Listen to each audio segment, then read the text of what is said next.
సర్వ మానవాళికి రక్షకుడు, మనకు కొండంత అండగా నిలిచేవాడు, మనసులో తలచిన వెంటనే గుండెల నిండా ధైర్యాన్ని నింపగలిగే మహాయోధుడు, అభయహస్తంతో ఎల్లవేళలా మనల్ని కాపాడే ఆ పవనపుత్రుడిని ఇప్పుడు మనసారా స్తుతించుకుంటూ శ్రీ పంచముఖాంజనేయ స్వామిగా అవతారమెత్తిన కథ దృశ్య రూపంలో తిలకిద్దాం రండి.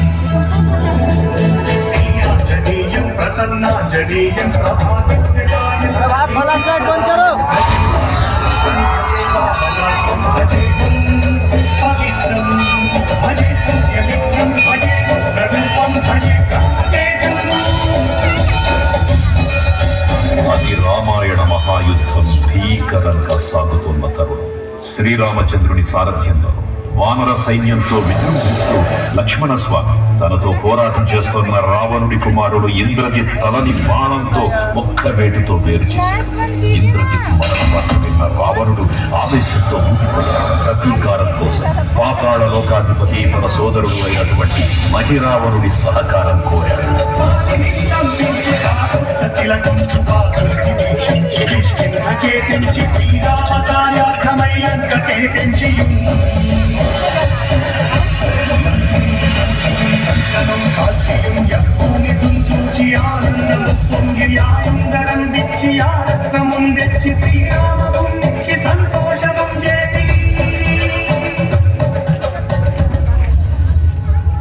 తన ప్రభువులను కాపాడుకోవడానికి వాయువేగంలో పాతాళ లోకానికి చేరుకున్న ఆంజనేయ స్వామికి సగం మొసలి సగం వానర రూపంలో ఉన్న వింత జీవి ముఖద్వారం వద్ద కాపలా కాస్తూ కనిపిస్తుంది.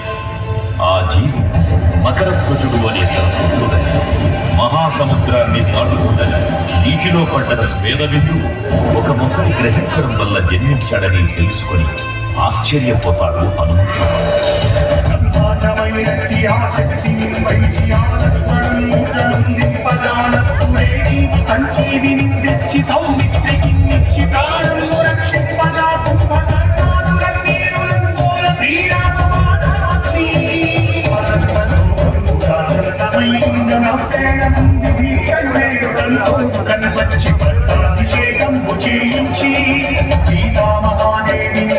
శ్రీరామ